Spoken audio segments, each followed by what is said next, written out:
So when we get to the DV increase, I'll preface this by saying I've been here 5.5 years, and of all the people that have sat on this dais, I've never heard one speak against the veterans exemption. Never heard any staff members, I haven't done it, speak against the veterans exemption or whether they earned it or not. What we've consistently said is that the state gave a benefit. The state does not levy a property tax. In fact, they're prohibited by the state constitution from levying a property tax. Yet they gave a property tax exemption that should be shared equally by all the taxpayers of the state of Texas. That's what we've said. And back in 2016, you can see here, we started being reimbursed because the city of Killeen, along with our consultants and lobbyists and council and staff, went to Austin and said, hey, this is a problem, it's not right, that we are disproportionately impacted. And we are the city that provides the most level of service to Fort Hood. And because of that, a law was passed that said if you join a military base and your general fund is impacted by more than 3%, the state's going to set aside some money to reimburse you. And they did that. And if you look over here, this tells you how much, the percentage that we're reimbursed from those DV exemptions. And you see we peaked in 2020 right here at 49%. But two things occur here. The number and value of exemptions grow, and the number of cities that have become eligible have grown as well.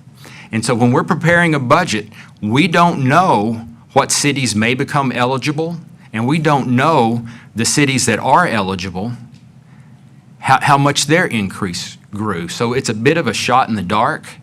And so when you look down here at the budget that we're in right now, we know we received the check this time. It was $1,646,224.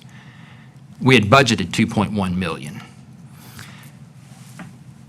Now, with the passage of House Bill 2894, we're estimating that to be about $900,000, and I hope we're not being overly optimistic. Another thing I want to emphasize, the reason we talk about this is because the numbers are so large. When you look at the delta between the revenue loss and the state reimbursement, that's $75 million over that time period. It is a huge number. It is significant. And once again, the reason we talk about this is because we're disproportionately impacted. As I've said many times up here, many of my peers in other cities don't even know what the DV reimbursement is. It's not even a rounding error in their budget. That's not what was intended when the state passed the legislation. And in fact, when they passed it, they estimated for 2014, the revenue loss was going to be just over $7 million statewide. Statewide impact. And you can see in 21, right here, the city of Killeen on its own was greater than the statewide estimate.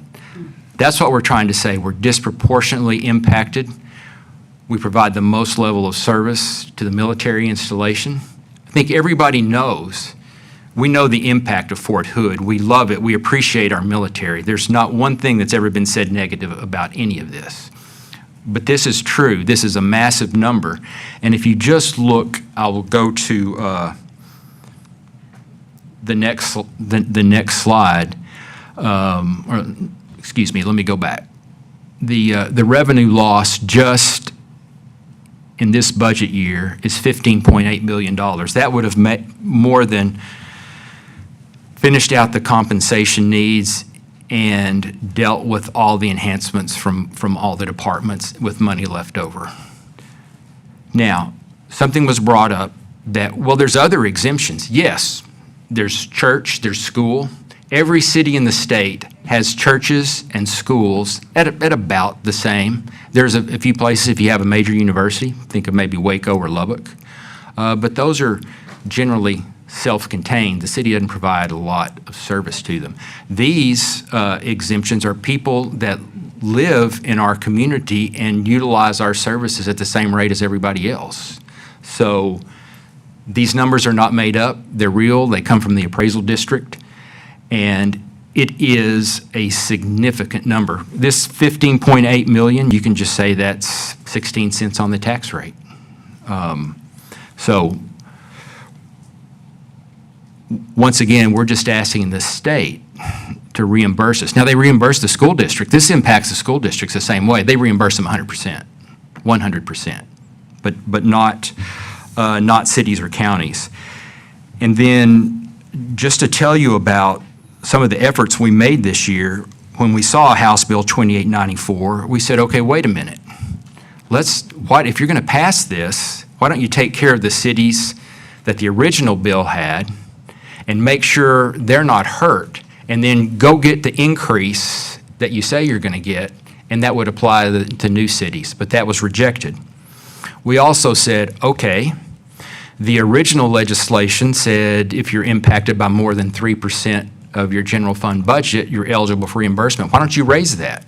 Let's raise it to 5%, 7%. Let's get it to the cities that are really impacted the most. That was rejected as well. I testified in the Senate Finance Committee just before this was passed and made the statement that I don't want to testify against our neighbors because I know the issues they have. But if you're not going to fund this, then please don't pass this bill. And that was the subject of the letter that I wrote the governor, that we have strayed far from the original intent of this legislation. That's to reimburse the most disproportionately impacted cities and those that provide the most direct service to military installations. But here we are today, and some are celebrating the passage of 2894 and have even said that Harker Heights has the same amount of veterans as the city of Killeen. Well, when I heard that today, I went to look it up. The latest HOTDA report from March of 25 says Killeen has 14,234 veterans, while Harker Heights has 3,648. Moving on, to put this into more perspective, 8 of the past 9 years, the growth in the disabled veterans exemption has been greater than all the new construction of all new businesses, all new homes built in the city in that year. So 8 out of the last 9 years, we're going in the hole.